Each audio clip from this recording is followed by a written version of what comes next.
who you become, is far more important than what you get. The reason is simple.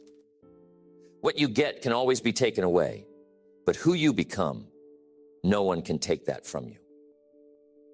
That's why I believe in focusing on becoming who you want to be. Think about it. What would happen if you invested in yourself with the same energy you invest in what you want to achieve? What kind of person would you become if you spent your time and effort shaping your character, your habits, and your mindset, instead of only chasing after goals? The question isn't just, what do you want to get, but who do you want to become in the process? Now, becoming who you want to be starts with a decision. That's the key word here, decision.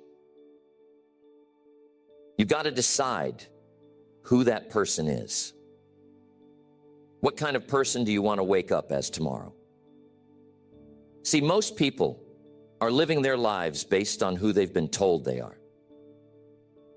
They've adopted identities from their past, from their surroundings, from their circumstances. But here's the real challenge. Will you let your past define who you are, or will you define who you want to be in the future? We've all got two choices. One is to accept the default setting life has given us.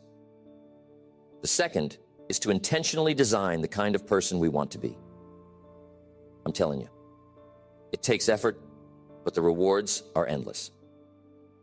Now tell me, what are the qualities you admire in others? Maybe it's someone you know, someone you work with, or maybe it's a public figure. Think about the qualities you respect in those people. Integrity, discipline, generosity, compassion, whatever it may be. Now, why do you admire those qualities? I'll tell you why. It's because deep down you recognize that those qualities have value. They have value not only in society, but in shaping your own life. But here's the critical part. You can become those qualities. You can cultivate them, just like a gardener cultivates a garden. Think about it this way. Your mind is like a garden. If you don't plant good seeds, weeds will grow automatically. You don't have to plant the weeds. They show up on their own, don't they? But if you want the roses, the fruits, the vegetables, you've got to plant them intentionally. It takes work to water them, nurture them, protect them from the weeds. Becoming who you want to be works the same way. Most people are passive gardeners in their lives. They let the weeds of negative thinking, doubt, and fear take over. But if you want to be someone different, if you want to grow qualities like discipline, courage, and perseverance, you've got to plant those seeds consciously.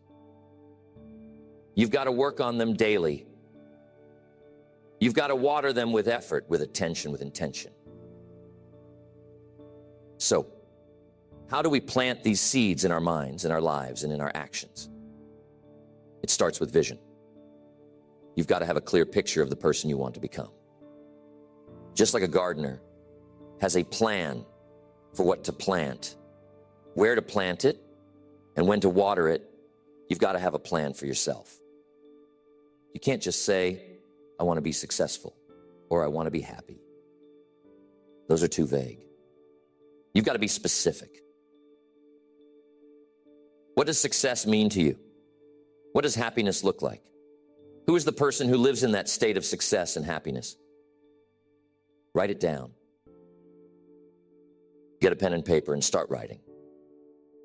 There's something powerful about taking thoughts out of your mind and putting them onto paper. It makes them real. It gives them weight. Write down the qualities you want to develop. Write down the habits you want to break.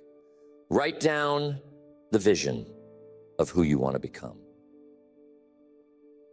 Let's say you want to be someone who is disciplined.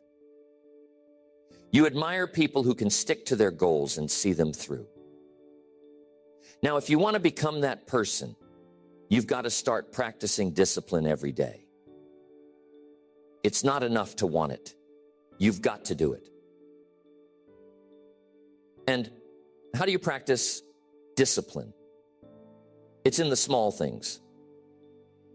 It's in deciding to wake up 30 minutes earlier, to read, to plan, to meditate, whatever it is that moves you closer to your goal.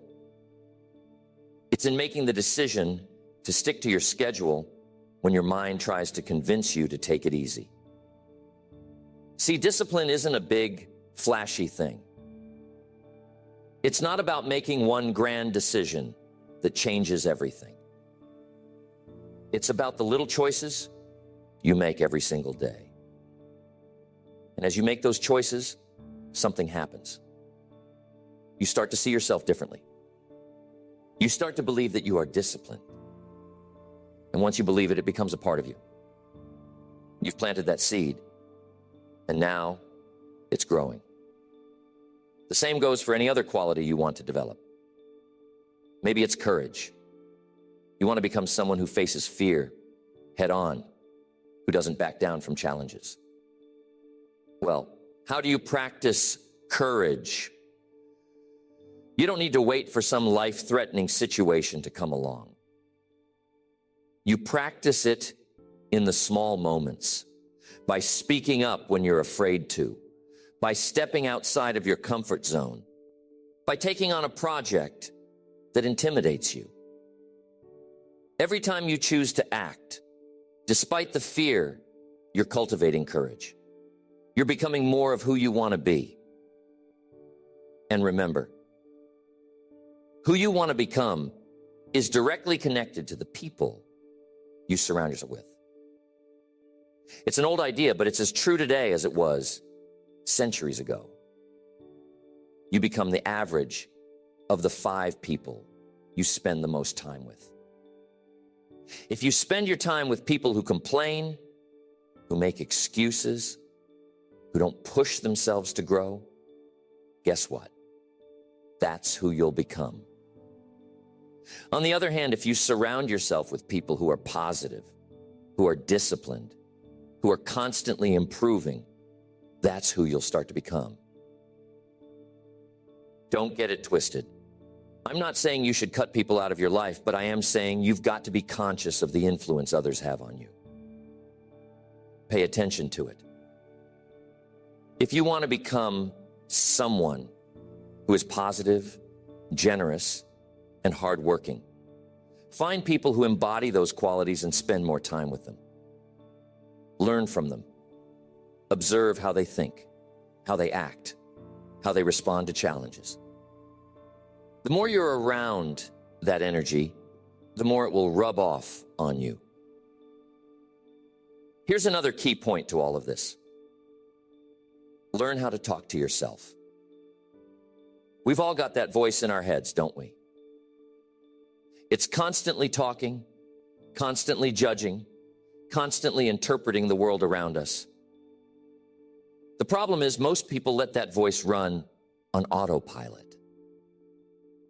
They don't realize that the voice in their head is shaping who they are. If you're telling yourself, I can't do this or I'm not good enough, guess what? You'll act according to those beliefs. Your self-talk is like the steering wheel of your life. If it's negative, it'll steer you in a negative direction. But here's the good news. You can change that voice. You can train it to speak positively, to speak words of encouragement, to remind you of your strengths instead of your weaknesses. The key is to become aware of it. Pay attention to what you're saying to yourself throughout the day. When you catch yourself saying something negative, stop. Replace it with something positive, something empowering. At first, it might feel strange. But over time, just like any other habit, it becomes natural. And as your self-talk changes, so will you. Now let's talk about something that's often overlooked, but incredibly important. Integrity. Being who you want to be means being someone you can respect, someone you can trust. And that starts with integrity. Integrity is about being honest with yourself and with others. It's about following through on your word, doing what you say you're going to do, and living in alignment with your values. Without integrity, everything else falls apart. You can't truly be the person you want to be if you're constantly breaking promises to yourself, if you're not living up to your own standards. Integrity builds self-respect, and self-respect builds confidence. Confidence isn't about being perfect. It's about knowing that you can trust yourself to handle whatever comes your way. It's about knowing that you're doing your best to live up to the vision you've set for yourself. So how do you build integrity? You start by making small commitments to yourself and following through. Don't overcommit.